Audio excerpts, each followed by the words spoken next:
કે cyber crime એટલે mobile કે કોમ્પ્યુટર દ્વારા નેટના માધ્યમથી આચરવામાં આવતા ગુનાઓ, ક્રાઇમ એટલે સાયબર ક્રાઇમ.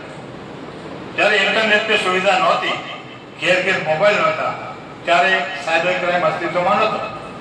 પણ છેલ્લા 10 કે 15 વર્ષમાં સાયબર ક્રાઇમ એટલો બધો વ્યાપ વધતો જાય છે કે દેશમાં અને દુનિયામાં દર ત્રીજી મિનિટે સાયબર ક્રાઇમ બને છે. સાયબર ક્રાઇમ એક એવો ક્રાઇમ છે કે જેનો ભોગ તમે બની પણ શકો અને તમારાથી ક્રાઇમ થઈ પણ જાય. આપણા બધા પાસે મોબાઈલ છે, આપણે બધા મોબાઈલ ઉપર જ જીવીએ છીએ.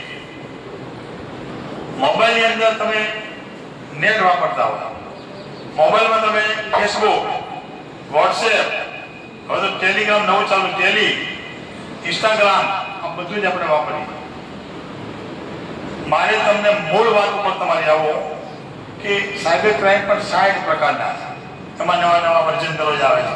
પણ એક ઓનલાઈન ચીટિંગ કે લાખો કરોડો રૂપિયા લોકોના સાફ થઈ જાય છે.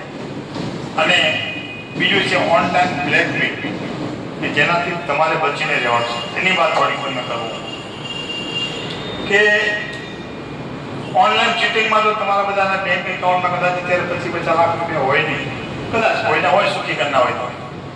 પણ તમારા વડીલોને, તમારા પપ્પા મમ્મીને આ વાત કરજો કે જો બેંકમાં પૈસા રાખેલા હોય તો જરૂર ન હોય તો નેટ બેન્કિંગ રાખવાનું જ નહીં. પહેલી વાત, નેટ બેન્કિંગની કોઈ જરૂર હોતી નથી. આપણે જે બેંકમાં વધારે પૈસા પડ્યા હોય એમાં નેટ બેન્કિંગ મોબાઈલ નંબર જ બેંકમાં નહીં આપવાનો. આ મારું પહેલું સૂચન છે.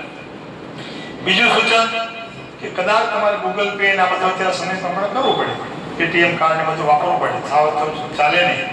તો બીજી કોઈ બેંકમાં 25-50 હજાર રૂપિયા રાખી અલગ ખાતું ખોલાવી અને એમાં ઇન્ટરનેટ નેટ બેન્કિંગ જે કંઈ કરવું એ કરવાનું. કદાચ થોડા ઘણા જાય તો સહન થઈ શકે. બીજો ઉપાય.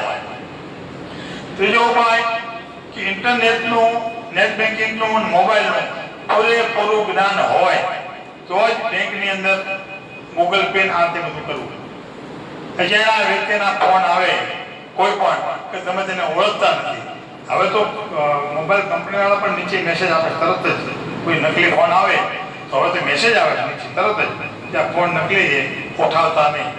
પણ આવું કંઈ જોતા નથી, ફક્ત હાલો હાલો મળી પડી જાવ. બહેનો, જે અમુક એવી ઉંમરના બહેનો કે મોબાઈલ વાપરે છે, સ્માર્ટફોન વાપરે છે, ઇન્ટરનેટ વાપરે છે, નાનું બાળક ઘરમાં હોય કામ ન કરવા દે તો નાના બાળકના હાથમાં મોબાઈલ આપી દે. એટલે આવડું છોકરું 5 વર્ષના કરતું હોય તો સાયબર ક્રાફિયા, સાયબર ક્રિમિનલ જે ગુનેગારો છે એને આ બધી જ વસ્તુની ખબર હોય. એટલે એવી એપ્લિકેશનો તમારા મોબાઈલમાં આવી ગઈ હોય એ તમને ખબર ન હોય, જેને ટચ કરવાથી તમારી બધી જ માહિતી, બધો જ ડેટા તમારો ચોરી જાય.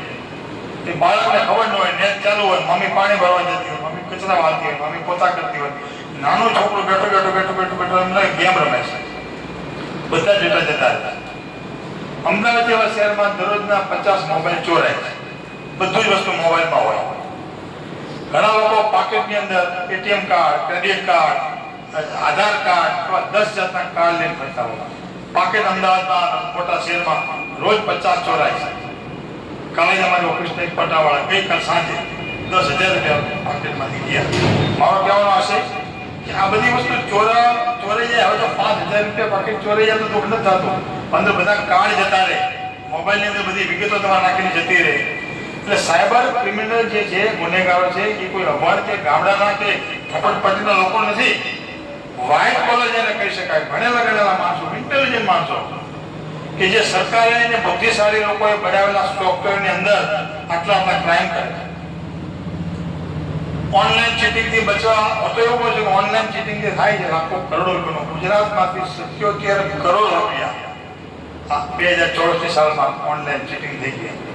અને હમણાં જ 10 દિવસ પહેલા તમે પેપર વાંચતા હોય તો વડોદરાની અંદર એક મહિલા, ગાંધીનગરની એક મહિલા ડોક્ટર, કેટલું બધું ભણેલી ગણી ગયો, એના ખાતામાંથી 19 કરોડ ને 24 લાખ રૂપિયા ચાવ થઈ ગયા. હમણાં જ 10 દિવસ પહેલા પોલીસ તપાસ ચાલે છે, 2 જણા પકડી ગયા. પણ સાયબર ક્રાઇમ શું કામ થાય છે? પહેલી વાત કે સાયબર ક્રાઇમ એક તો હજારો કિલોમીટર દૂર બેઠા બેઠા કરી શકે.